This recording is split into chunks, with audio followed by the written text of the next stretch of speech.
in terms of long-term energy dominance and energy security. Slightly different than the last administration. Very different than last They administration. wouldn't sign a pipeline deal, and we have pipelines going up. And by the way, they're way underground.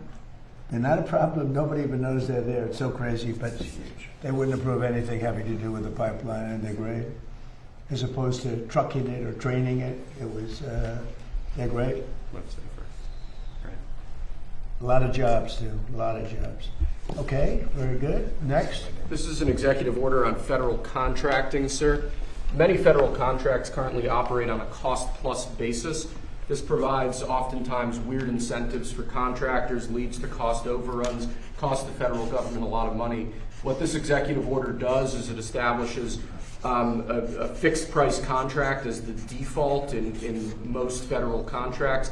This aligns the federal government with what would typically exist in the private sector, and we believe will continue to drive down fraud and abuse in federal contracting government-wide. Would anybody like to object to this? Absolutely not. You're fighting for this one, too.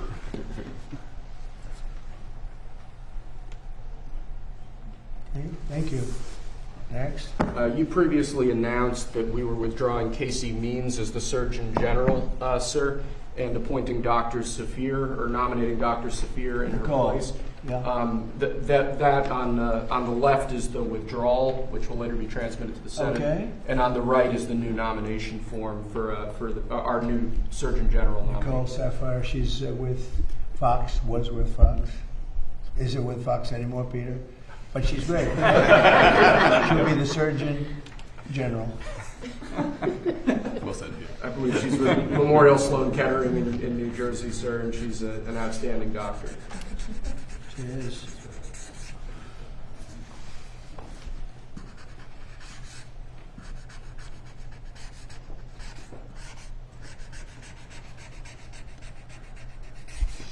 I just don't know how Biden used the auto pen. There's so many things to say. They say, here, please take this. It's crazy. All 4 years was crazy. Okay. Let's not bring it up.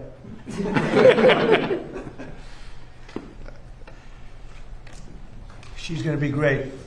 Surgeon General. Thank you. This is a proclamation declaring this weekend to be National Fallen Firefighters Memorial Weekend. Awesome. As you know, firefighters do an incredibly difficult, dangerous job, help keep us all safe.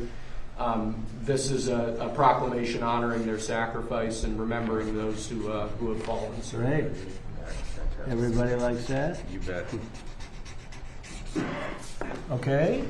Firefighters. That one deserves one. Yeah.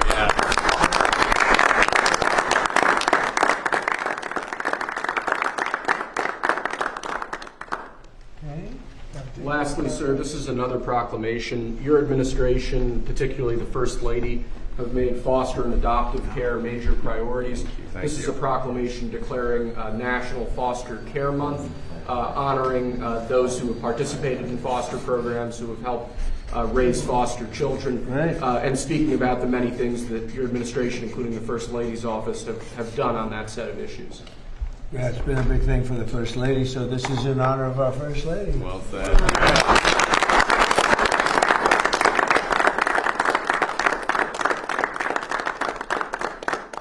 I spent time. That's all I've got, sir. I spent time in foster care. Oh, that's great. Yeah. That's great. God is good. Thank you very much.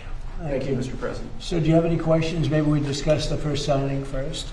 You have anything on that? Mr. President, Please. Mr. President, how is this going to help the small business owners? Do you think this is going to inspire more people to go? Is it, small businesses that might be reluctant earlier, for IRA, to have their IRA? This is going to, help Well, give I tell them. you, small businesses now are thriving.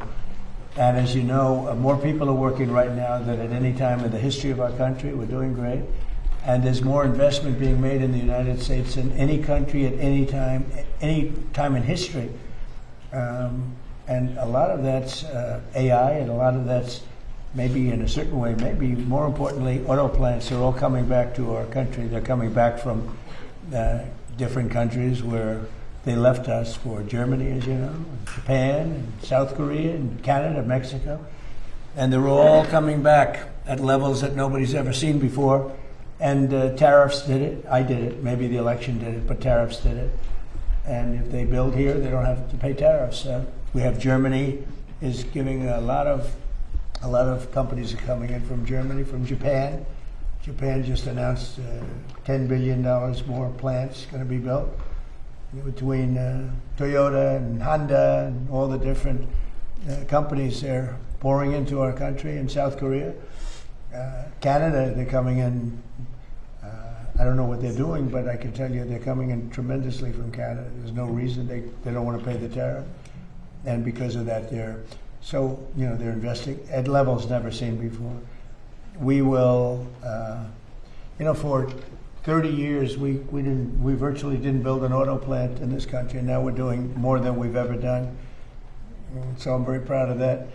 AI is going wild. We're doing great, and we're letting them build their own electric plant. We're actually making them build their own electric plant, so they take tremendous amounts of energy to have a successful plant, and they're building all of the new ones are building their own electric plant, like a utility, and any extra they'll either give it or sell it for a good price to local communities and to the grid.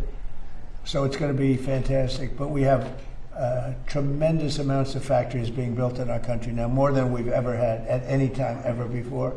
And we have the biggest investment being made in our country. In the history of our country, by the way, in the history of any country, there's never been a country that has the kind of investment coming in that we have right now. And these things are being built right now. So you're not going to see the results. I mean, you see construction results. You notice the construction workers are through the roof. But when they open, the numbers are going to be staggering. Do you have a question? I certainly do. Thank you, Mr. President. You had some good economic news, GDP, 2% growth. Yeah. Orders for business equipment surged to the highest level in 6 years. And IRS data shows that the average federal tax return is up by more than 11% when compared to the same time as last year. Do you believe It is up over 100%. Do you believe that this is evidence that the big, beautiful tax cuts that you signed into law last year are working? And do you think the economy is going to continue to hum as the year progresses? Yeah, thank you. So the biggest tax cut in history is in the great, big, beautiful bill.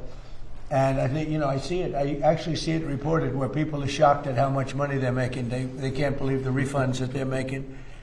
5,000, 6,000, 7, 8, 9. One I saw one last night on television, 11,000 more than she thought she was going to get. And it's no tax on tips and no tax on overtime, no tax on Social Security for our seniors, no tax on social. Nobody can believe it even. And the numbers are far greater than they thought. People that thought they were going to make an extra $500, turns out they're making an extra $5,000. So it's been really great, yeah. And that's going to carry forward.